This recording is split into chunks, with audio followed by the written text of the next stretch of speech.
Tanya tentang niat saya ingin masang behel untuk merapikan gigi. Setelah saya cek ke dokter, ada kemungkinan harus sedikit mengikir gigi karena tidak cukup ruang. Bagaimana pendapat Ustadz tentang hal ini? Merubah yang tidak layak menjadi layak boleh. Merubah yang tidak normal jadi normal boleh. Ada jenis-jenis orang yang punya gigi, kalau dia senyum kita malah takut. Hehe, gitu. Yang begitu itu boleh dia robah. Tapi yang sudah bagus, yang sudah normal, malah diotak-atik sehingga menjadi abnormal, masuk dalam kategori 5 hadis riwayat dari sahabat Nabi as-sahabi al-jalil Abdullah ibnu Mas'ud radhiyallahu anhu. La'anallahul wasimat, Allah melaknat tukang buat tato, wal mutasimat, minta buatkan tato, wal mutanammisat, mencabut. Ini alis apa bulu mata? Mencabut alis, mengotak-atik alis. Wal mutafallijat, mengotak-atik gigi.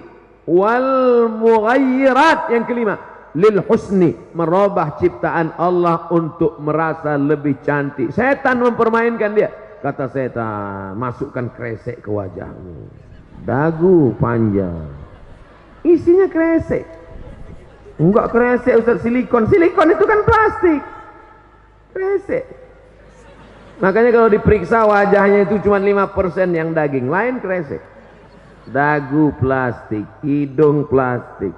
Suntik 2 bulan pertama cantik, masuk bulan ketiga dagu turun, hidung turun. Tinggal lo ambil sapu lidi. Nenek sihir.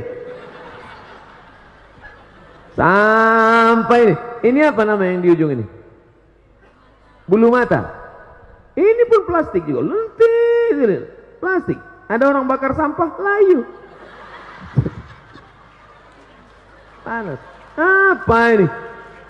Biarlah engkau cantik karena bekas air wudukmu. Engkau cantik karena cahaya Al-Quran dari matamu. Engkau cantik karena bekas solat tahajud. Siapa yang solat tahajud di waktu malam, cahayanya dijaga Allah sampai di waktu siang. Loh, itu anak alumni Darul Quran Mulia itu kok bercahaya wajahnya? Iya, bekas air wudu.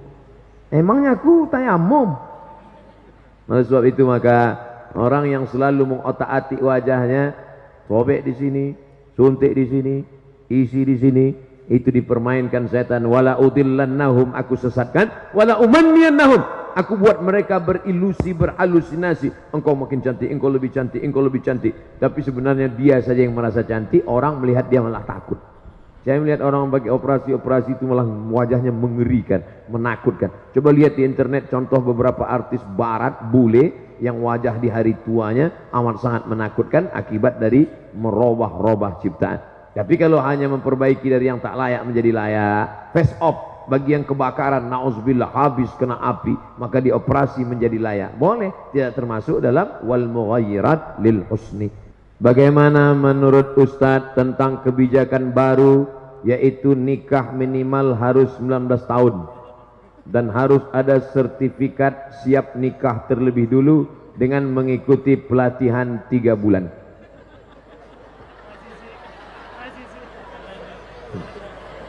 Saya bicara masa depan Indonesia, dia cerita nikah. Kalau saya tahu nikah itu lebih banyak baiknya daripada mudaratnya, kalau saya tahu nikah cepat itu bagus, pagi khitan, siang nikah. Tapi tentu Nabi juga bersabda, kata Nabi, man istata'a minkumul ba'ah, siapa di antara kamu yang sudah ba'ah. Ba'ah artinya al-qudrah, mampu secara finansial. Adik-adik, anak-anakku sekalian, kalian sekolah, kakak kelas kalian banyak sekarang. Ada di Turki, ada di Mesir, lebih 15 alumni Darul Quran Mulia di Kairo, Mesir. Saya waktu ke Mesir, anak-anak Mesir, adik-adik kelas nanya, Ustadz, kami gimana kalau nikah atau kuliah Pak Ustadz? Kuliah sambil nikah. Terus makannya gimana? Subsidi silang. Kamu dapat kiriman kan? Iya. Kamu dapat kiriman? Iya. Gabungkan APBD-nya. Cari yang siap dari nol. Di pom bensin dong Ustaz. Adinda, AA kan lagi belum kerja nih. Siap nggak makan sehari denganku? Jangankan makan sehari, Senin Kemis aja kita puasa, kata dia. Tapi jangan lama-lama, gitu. Nah, oleh sebab itu perlu kesiapan mental.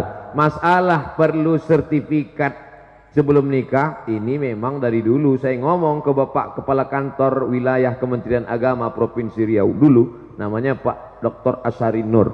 Pak Dokter, ini sekarang banyak laki-laki nggak mengerti masalah nikah, dikit-dikit marah, satu hari sampai jatuh tolak 5. Pagi kopi terdatang lambat datang, tolak 1. Sambal terlalu pedas, tolak 2. Gulai kurang garam, tolak 3. Nggak ngerti dia masalah nikah. Jadi Pak, kata saya waktu itu, gimana kalau kita buatkan 20 SKS, orang yang mau nikah ini dibuatkan kursus pranikah. Setelah dia ngerti masalah pernikahan, akidahnya mantap, bisa jadi imam, baru dia boleh nikah. Bagus, setuju. Jadi program ini tinggal diisi saja, dibuatkan. Tidak boleh menikah sebelum ikut kursus bisa baca Quran. Setuju? Supaya dia bisa jadi imam. Bayangkan kalau suaminya tamat Darul Quran mulia, Masya Allah. Di tengah malam itu dia akan membangunkan istrinya. Wake up my darling, wake up my honey.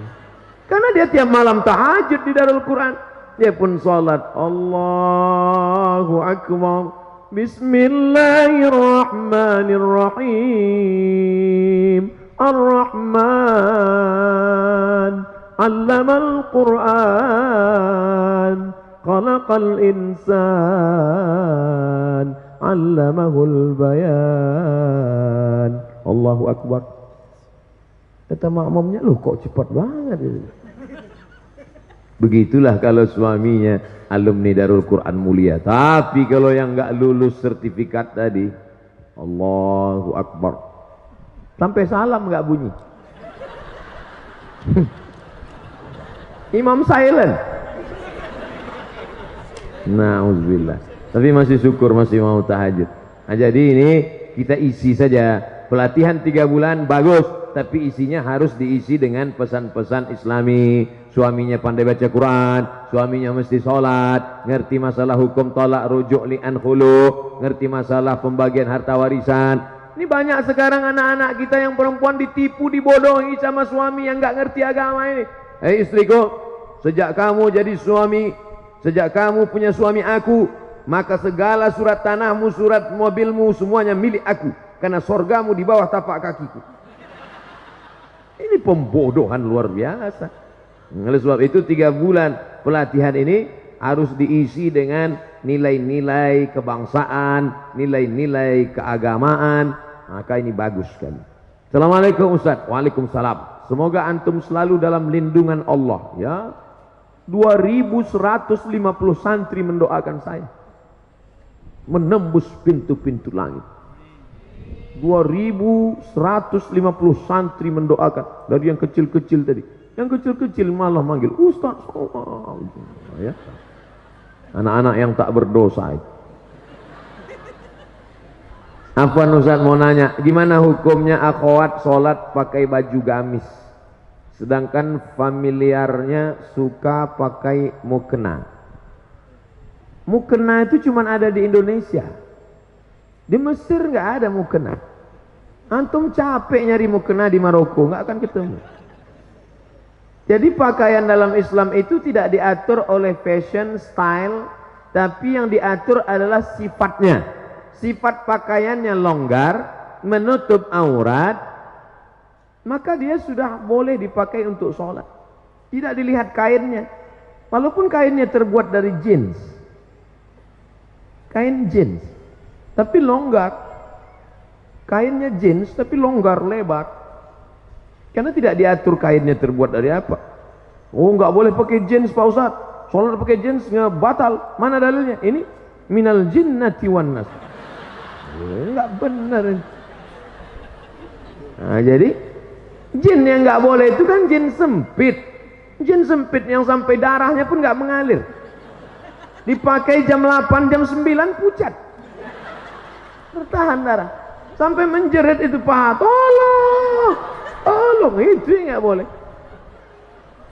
Coba lihat pakaian perempuan Jepang kimono. Kalau ada orang Jepang masuk Islam mu'alaf, sholat dia pakai kimono, tertutup semuanya, longgar, sah sholatnya. Begitu juga dengan waktu saya dulu ceramah tinggal di hotel waktu di Taiwan. Sebenarnya saya mau ngasih tahu saya ceramah di Taiwan.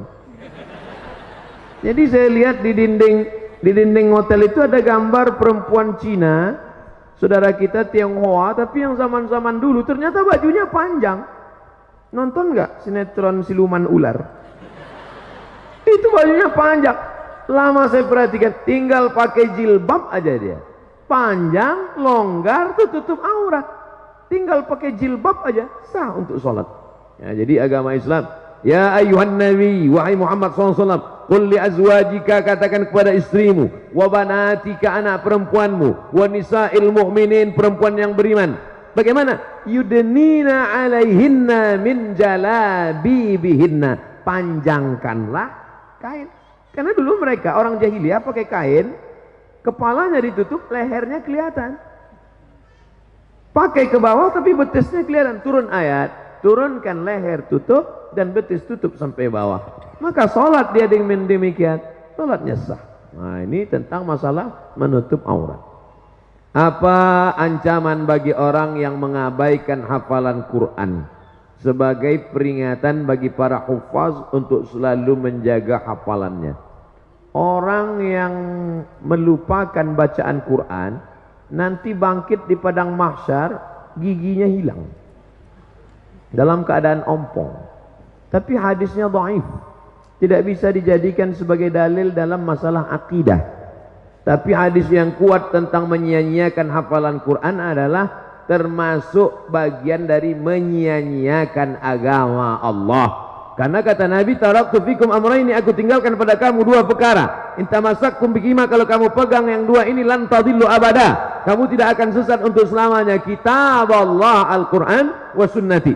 Maka siapa yang menghafal Al-Quran berarti dia sudah menegakkan agama Allah, dan siapa yang melupakan berarti dia sudah merobohkan agama Allah. Oleh sebab itu, jangan gara-gara ini malah jadi takut menghafal Quran. Justru hafal terus dan terus mulazamah, terus istiqamah, ulangi hafalan, jaga pandangan mata. Syakautu ila Waqi'in, aku melapor kepada Imam Waqi' su'a hifzi, tentang hafalanku yang jelek. Fa arsadani ila tarkil ma'asi, Imam Waqi' memesankan padaku tinggalkan perbuatan maksiat. Li'annal ilma nurun, karena ilmu adalah cahaya. Wa nurullah la yuhda lil 'asi, tak mungkin Allah memberikan hafalan Quran pada orang yang kepalanya banyak perbuatan maksiat. Oleh sebab itu, ghaddul basar, tundukkan pandangan, jaga kehormatan, kemuliaan. Mudah-mudahan Allah menguatkan hati hafalan anak-anakku sekalian. Amin ya rabbal alamin. Apa pendapat, bagaimana tanggapan Ustadz tentang kaum Freemason? Freemason Yahudi, tidak membawa agama, tapi yang dibawanya adalah pemikiran pluralisme, semua agama benar, semuanya selamat. Jangan tanya akidahnya, yang penting orangnya baik, yang penting orangnya sopan. Jangan tanya agama, jangan tanya akidah. Dalam Islam justru la in asyrakta, kalau kau syirik, la yahbatanna amaluka, semua amalmu tidak bermakna. Wa qadimna ila ma amilu min amalin, semua amal kamu nanti akan didatangkan, ini sedekahmu, ini wakafmu, ini infakmu, tapi kemudian dijadikan amal itu haba'am mansura, seperti debu yang dihembus angin. Dalam Islam pokok pangkal pertama yang penting adalah akidah. Dalam Islam baik pun orang kalau akidahnya tidak benar. Wa may yabtaghi ghairal islami dina, siapa yang mencari agama selain daripada Islam, falan yuqbala minhu, dia tidak akan diterima, wa huwa fil akhirati minal khasirin. Laki-laki kalau mau mencari perempuan yang dilihat agamanya, tungkahul mar'atu li arba', perempuan dinikahi karena 4, 5 liha, karena hartanya, wali hasabiha, karena keturunannya, wali jamaliha, beautiful. Tapi yang dipandang, coba lihat yang keempat, fazfar bidzatid din, lihatlah agamanya, taribat yadaka, kau akan selamat. Perempuan kalau memandang laki-laki, walinya, bapaknya, kakeknya, abangnya, adiknya, pandang laki-laki apa? 2, idza ja'akum man tardawna dinahu, kalau kau lihat ada laki-laki baik agamanya, wa khuluquhu, baik akhlaknya, fazawwijuhu, nikahkan anakmu, adikmu dengan dia.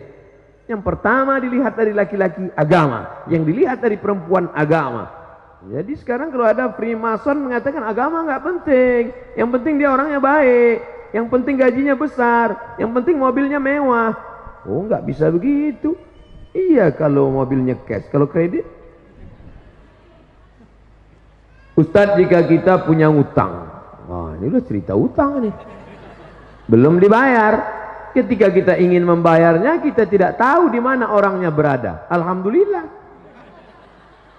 Bagaimana cara kita untuk membayar utang tersebut? Cari dia. Di mana nyarinya Pak Ustadz? Google.com. Sekarang dengan adanya teknologi mudah sekali mencari. Saya berapa kali cari teman SD, teman sekolah, teman pesantren, saya cari di FB ketemu. Efek positifnya bisa silaturahim, tapi ada juga efek negatifnya. Banyak yang CLBK. Cucian lama belum kering. Tadi saya buat undangan reuni. Ustaz Somad tolong umumkan acara reuni anak SMEA. Hai saudara-saudara alumni SMEA sekolah anu, jangan lupa hadiri reuni pada tanggal sekian. Reuni tetap sambung silaturahim. Awas, jangan CLBK, waspadalah. Nah, oleh sebab itu reuni-reuni bagus, ya kan? Iya kata anak Ustaz. Nah, cari dia. Kalau sudah dicari nggak juga ketemu ahli warisnya, ternyata dia sudah meninggal, anaknya ada, bayar ke anaknya. Anaknya juga nggak ada lagi Pak Ustadz. Maka hitung berapa hutangmu dulu, hitung menurut harga emas tahun 80 1 gram berapa. Kalau 1 gram sekarang 500.000, ikut. Dulu kamu hutangnya berapa? Kalau dihitung emas 2 gram Pak Ustadz, waktu itu berapa? 25.000. Sekarang 2 gram emas sudah 1 juta. Jangan bayar 25.000, karena 25.000 sekarang dengan dulu inflasi, harga tidak stabil. Yang stabil itu emas. 2 gram dulu berarti 1 juta sekarang. Bayarkan. Kemana bayarnya? Lembaga yang dinikmati orang banyak. Di mana itu Pak Ustadz? Yang paling berkah para penghafal Quran, serahkan ke Darul Quran Mulia untuk pembangunan masjid. Kalau Darul Quran mau nerima. Bisa jadi Darul Quran Mulia nggak mau nerima. Pak, saya mau membayar hutang. Sudah kamu cari? Sudah. Hutang apa ini? Dulu Pak. Hutang apa? Saya malu mau cerita. Masalah apa? Dulu makan bakwan sering bayar. Kalau cuman bakwan jangan bawa ke Darul Quran. Terlalu kecil, brother. Serahkan ke lembaga yang dinikmati orang banyak. Apa itu? Panti asuhan, pondok pesantren, pembangunan masjid, panti jompo. Bagaimana mengurangi kemaksiatan yang sudah menjadi kebiasaan, bahkan sudah menjadi karakter, sudah menjadi perbuatan kebiasaan. Pepatah kita mengatakan Allah bisa karena biasa, terbiasa. Kalau terbiasa bangun jam 3, setelah itu sholat tahajud, habis itu sholat witir, habis itu ngapal, habis itu ngulangi hafalan, habis itu tahsin, habis itu, maka dia akan terbiasa. Begitu juga sebaliknya, kalau sudah terbiasa buat dosa, maka perbuatan yang pertama mesti dilakukan adalah taubatan nasuha. Ya ayyuhalladzina amanu, orang beriman, tubu ilallah taubatan nasuha. Setelah itu berjamaah buat komunitas. Komunitas ex-tatu, mantan petatu. Komunitas jombloan fisabilillah. Komunitas biker subuhan. Komunitas banyak, buat komunitas. Karena serigala akan menerkam kambing yang melepaskan diri dari jamaah. Alaikum bil jamaah, iyyakum wal furqah. Setelah itu sering-sering lihat orang sakit, sering lihat orang mati, melihat liang kubur. Kalau perlu liang lahat itu dipoto, dijadikan wallpaper. Jadi supaya ingat terus.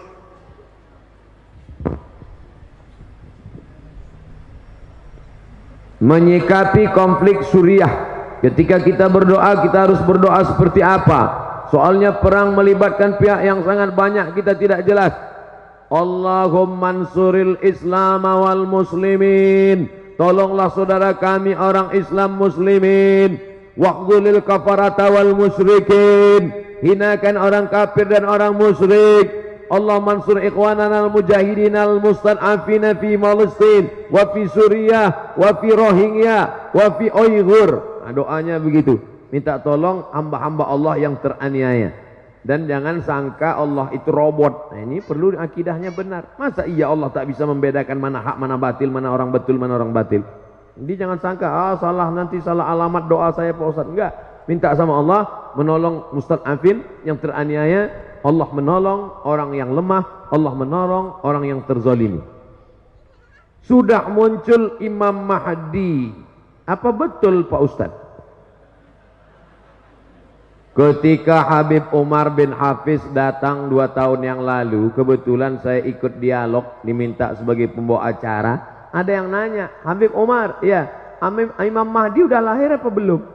Kata Habib Umar, ente nggak perlu cari-cari kampungnya di mana, dia udah lahir apa belum, di rumah sakit mana, tahun berapa. Yang perlu dipersiapkan adalah iman dan amal soleh supaya bisa membedakan mana yang asli, mana yang palsu. Man qara'a surat Al-Kahfi, siapa yang baca surat Al-Kahfi yaumal Jumu'ah, hari Jumat, sore Jumat, petang Jumat, malam Jumat, adha'alahu min nur, Allah berikan dia cahaya ma bainal jumu'ataini. Siapa yang menghafal awal 10 surat Al-Kahfi di Darul Quran mulia, mereka bukan menghafal awal Al-Kahfi, ujung Al-Kahfi, bukan cuma malam Jumat, tiap hari mereka membaca. Maka andai datang nanti mengaku-ngaku Imam Mahdi, datang nanti Dajjal, maka yang paling bisa membedakan insya Allah anak-anakku dari Darul Quran mulia. Amin. Kenapa mereka bisa membedakan? Karena mereka diberikan cahaya oleh Allah. Man lam yaj'alil lagu nuran fama lahu min nur. Siapa yang tidak diberikan cahaya maka tak mungkin dia bisa membedakan. Makanya di antara doa Nabi, Allahumma ja'al fi qalbi nura wa fi sam'i nura wa fi basari nura wa an yamini nura wa min yasari nura min amami nura min khalfi nura min fawqi nura min tahti nura.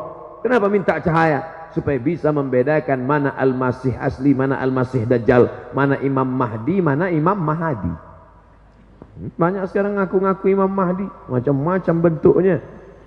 Minta baiat, baca tuh di koran, coba cari nanti di internet, ngaku Imam Mahdi. Banyak sekali. Baik di Imam Mahdi internasional maupun Imam Mahdi lokal. Ini ya, ada itu. Tawaf dia di Makkah minta baiat. Minta baiat di samping Ka'bah, ditangkap sama polisi Masjidil Haram. Masa iya Imam Mahdi bisa ditangkap? Tentang Al-Quran dan musik, saya pernah baca tulisan semakin banyak musik, semakin banyak lagu musik yang kita hafal, semakin banyak hafalan Quran kita yang hilang. Apa betul itu Pak Ustadz? Musik yang melalaikan. Wa minan nasi man yashri lahwal hadis. Ada sebagian manusia membeli lahwal hadis. Lahwal hadis yang dimaksud itu kata Imam Mujahid. Mujahid itu murid dari Imam Abdullah bin Abbas. Abdullah bin Abbas adalah murid Nabi Muhammad SAW yang banyak riwayatnya dalam tafsir Imam Abu Ja'far Ibnu Jarir At-Tabari. Murid Ibnu Abbas itu Mujahid, Ad-Dhahhak, Ikrimah, paling banyak riwayat. Karena doa Nabi untuk Abdullah bin Abbas, Allahumma faqihhu fid din wa 'allimhu ta'wil. Makanya disusunlah tafsir Tanwirul Miqbas, kumpulan tafsir Abdullah ibn Abbas. Abdullah bin Abbas radhiyallahu anhuma. Nah, apakah musik bisa melalaikan hati dalam Al-Quran? Dari Al-Quran? Ya. Karena kalau orang hafal lagu, itu pasti terngiang-ngiang dia. Saat mau tidur malam, ayatnya kalah. Yang diingat itu musik pas mau tidur malam.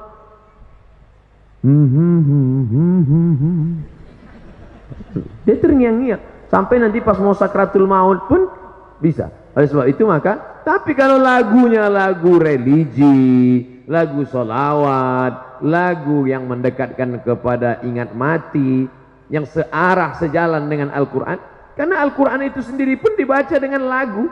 Laisa minna man lam yataghanna bil Quran. Siapa yang baca Quran lurus-lurus saja, tidak ada lagunya, bukan golongan kami, kata Nabi.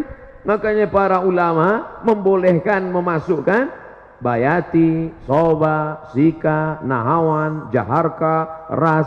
Itu tadi qori kita, itu kan pakai lagu itu. A'udzubillahi minasyaitonir rajim. Bismillahirrahmanirrahim. Itu pakai lagu. Gimana baca Quran nggak pakai lagu? Alhamdulillah. Pakai lagu.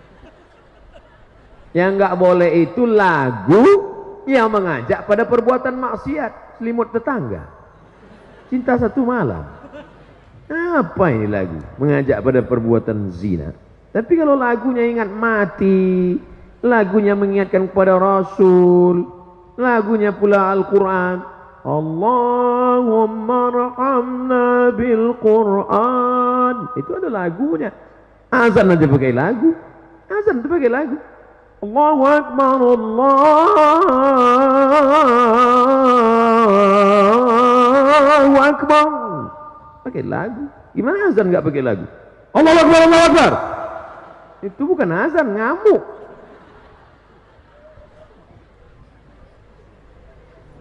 Jadi jangan sampai anak-anakku mendengarkan lagu-lagu musik-musik yang melalaikan dari Allah, karena dia akan membuat terngiang-ngiang dalam telinga, mengigau di waktu malam, bahkan lagu. Jangan. Tapi insya Allah kalau di pesantren, insya Allah dia selamat, karena dia tidak pakai handphone, dia tidak nonton TV. Kalaupun menonton, hanya tontonan yang bisa dijadikan sebagai tuntunan. Sedangkan yang melalaikan tidak mungkin.